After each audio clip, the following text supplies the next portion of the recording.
Hello friends. Last week was a picture perfect week for us. We were bullish on the Nifty. We were very bullish on the Bank Nifty. We had given you a Nifty option strategy and we spoke about a few shares. And what happened? Nifty was bullish. It closed 2.5% up. We had given an option strategy where we expected that the peak profit would be at 11,550, and that's almost exactly where the Nifty closed, which means you would have got the peak profits from the butterfly.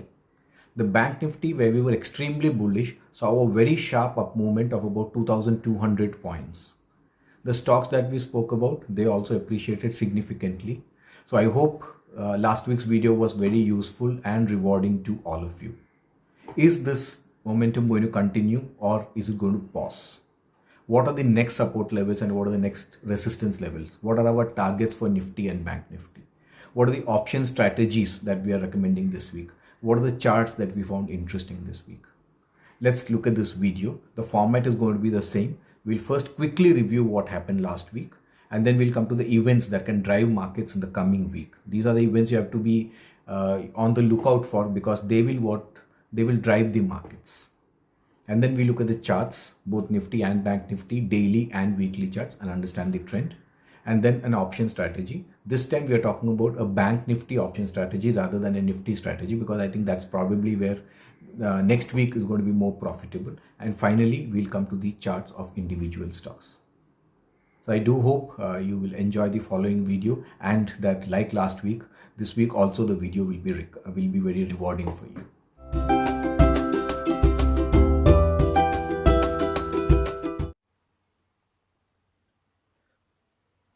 So friends, it's been a great week for the markets, both Nifty and Bank Nifty. The Nifty was more or less in a range of 11,425 to 11,686, and finally closed almost at the high of the week at 11,647, up about 2.45% for the week.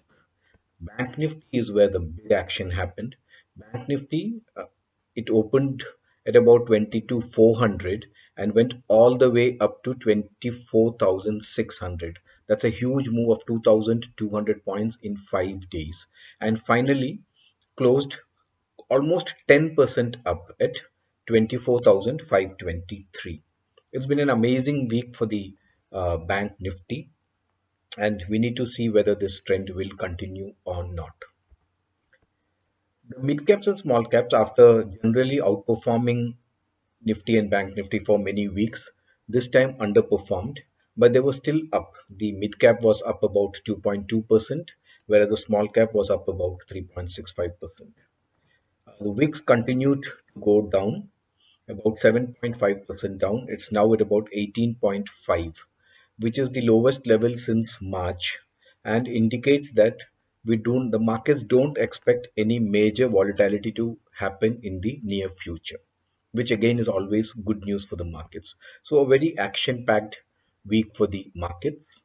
What were the drivers of the market? Let's quickly review what some of the important events that were driving the markets last week, and then we'll come to the events that will drive the markets next week. So the banks were very bullish. We entered the week with the news that both in State Bank and Punjab National Bank, there would be some fundraising, possibly by a stake sale. Union Bank and Punjab National Bank both came out with results, and the results were pretty good. Profits went up, NPAs are well in control, so everything was seemed to be good for the banking sector as a whole. The government came out with SOPs, standard operating procedures for media companies to resume shooting, which is very good news for media companies. As you would all know, the serials, they've not been any shooting happening in serials, so no new episodes were happening. And now when shooting resumes, they are good for the media company, and we saw action happening in media companies like Zee Tele, etc. Tata Motors came out with the news that they came out with a plan that in next 3 years, Tata Motors would be debt free. That's a huge positive for Tata Motors, especially given the fact that one of the major reasons why Tata Motors has been underperforming is because of the high loans that it has in its books. On the policy front, On the Indian Energy Exchange, where energy is traded, green energy, that is solar energy, wind energy, was allowed to be traded. So now you would have trading in both solar and wind energy, which is hugely positive for the energy companies and for the power distribution companies. And we saw movements there also. On the GST front, right now the limit was 20 lakhs. Below 20 lakhs, you didn't need GST registration. That has now been hiked to 40 lakhs, which is very good for the very small micro companies. And I think it should give a boost to them. Pharma companies also had good news. The spend on vaccines would come under CSR, which is a positive for them. On the real estate industry, also in Maharashtra, the stamp duty was reduced from 5% to 2% temporarily. And this, while it is not a major step, it definitely will help boost demand to some extent. Government also came out with a policy related to defense. So now 74% FDI is now in the automatic route, and that should boost defense related companies. To the next week, as usual, global markets will have their impact on the Indian markets. We have been almost in tandem with the global markets. Next week, you have the PMI data of China coming in. These are some of the important announcements. US Fed has announced that the low interest regime that is now going on is here to stay at least for some time, for a reasonably long period of time, which should again boost the equity markets. So global front also we have reasonably good news. Uh, on the domestic side, auto two-wheelers, there was a rumor that GST. In fact, there is a very big discussion going on about reducing GST for auto two-wheelers. While a final decision was not taken, it is still on the agenda, and this can be positive. If it is reduced, it can be positive for the two-wheelers.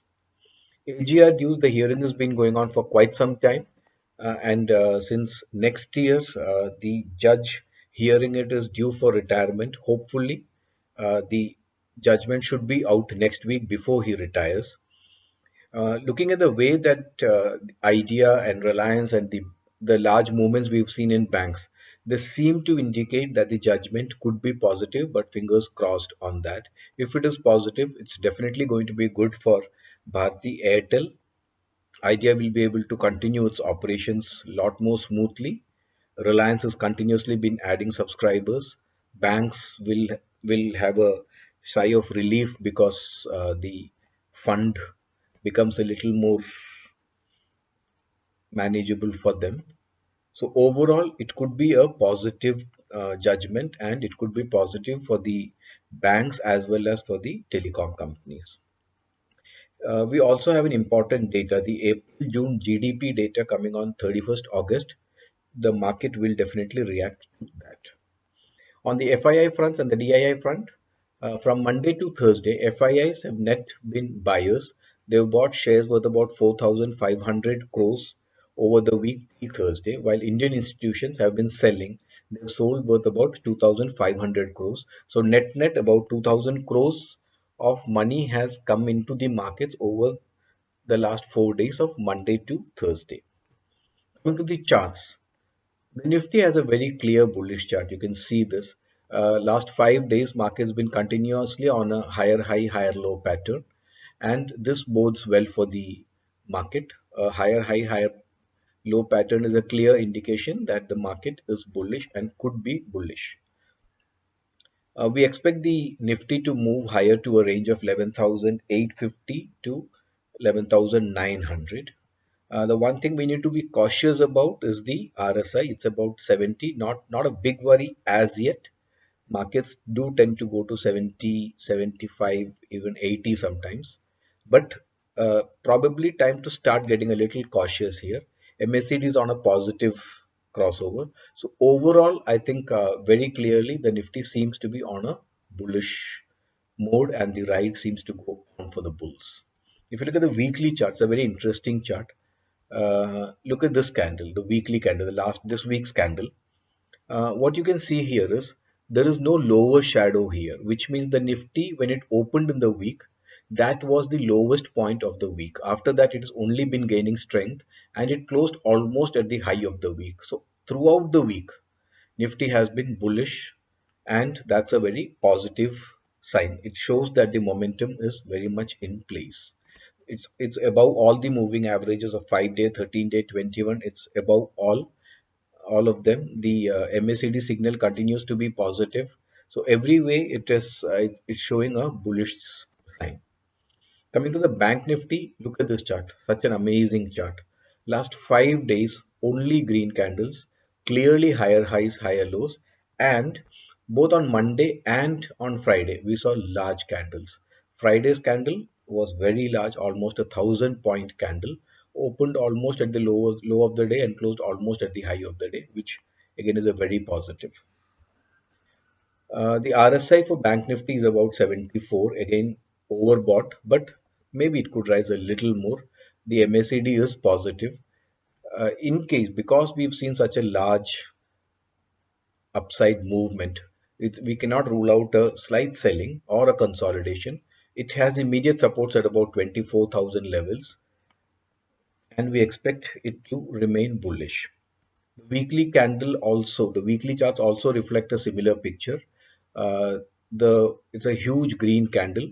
It opened at almost what was the low of the week and closed almost at what is the high of the week. The MACD continues to be positive. The RSI is comfortable at 56. So in weekly charts also the trend is very clearly bullish. What is our outlook for the week? Our outlook, like in the past many weeks, we continue our bullish stance. Please do remember that 11,650 is a resistance. 11,650, 11,680 is a resistance for the Nifty. But if it does sustain it and moves above this range, the next target for it could be 12,000. And in case of a consolidation or a minor selling, the next support is at about 11,400, 11,450. So our advice would be, if you're not already long, you would generally be long. But if you're not already long, it's a buy on dips market, or you continue with your longs. The next target for the Nifty is 11,900. As you would have been seeing in the last many weeks, the range has continuously been shifting up. Bank Nifty is also similar. In fact, Bank Nifty, we had said that we are expecting a much larger movement in Bank Nifty this week, and that happened. It crossed our first and second targets. The next target for Nifty now is 25,000 to 25,500. The support is also moved up now to 24,000 levels. So to sum it up, the bias for both Nifty and Bank Nifty is bullish. We need to remember that both of them seem to be overbought on the RSI at 71 and 75, but that does not necessarily mean a correction. It just means caution. It can go up further from here. It could consolidate or mildly correct before it moves up. The direction is very clearly bullish. Now let's look at what the option strategy is. All these weeks uh, we've been giving you strategies on the Nifty, and last week's worked out perfectly well.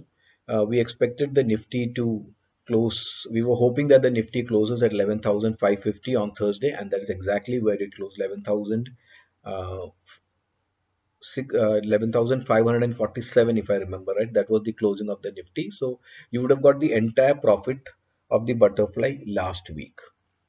This week, we are slightly more bullish on the Bank Nifty because we see a lot of momentum there. So what we are saying this time is try and look at the Bank Nifty option strategy. We give you a butterfly strategy because we feel that's a safer strategy. Your loss and profits are both limited. So what you would do is you would buy one lot at the money call, that is 24,600 call, sell two lots of 25,200 call, and finally buy one lot at 25,600. So this is called a broken wing butterfly. The name, as usual, is not important. What is important is the action. You're, you're buying one ATM call, selling two out of the money calls, and buying one deep out of the money call. In this strategy, your maximum profit is 11,200 rupees if it expires at 25,200. But irrespective of where it closes on the upside, you would still have a minimum profit of 11,000 1193, 1193, wherever the market goes up. But if it goes down, your maximum loss is limited to 3,800. This is the payoff graph. So if it closes at 25,200, you stand to gain 11,200 rupees. Whatever it goes up, you will still make 1,200 rupees. If it goes down, your maximum loss is 3,800. So the risk reward works out to approximately 1 is to 3.5, which is pretty decent. Let's now look at the the individual charts. What we've liked is the chart of Axis Bank. A beautiful chart. It's showing a huge momentum. It was kind of consolidating for a long time. If the whole time it was consolidating, but now it seems to have broken out. Last week it broke out. Once it crosses 450 level, today it closed at about 510. It's the first time after the COVID crisis that the bank, Axis Bank, is closing above 500, and the momentum seems to be in favor. It could touch 550 to 570 or even higher. So this is one chart that we have liked, which you can check out. The other charts we've liked is Bata India. Again, looks bullish at these levels and could gain up 3 to 4%. Bank of Baroda at these level also look good, also showing a breakout, and another 4, 5, 6% movement could be expected in the short term. So these are the three charts that we've liked: Axis Bank, Bata India, and Bank of Baroda. So friends, this is it from me. If you've liked the video, please do share it with your friends and please do subscribe to our channel. We'll meet you again next week. Thank you.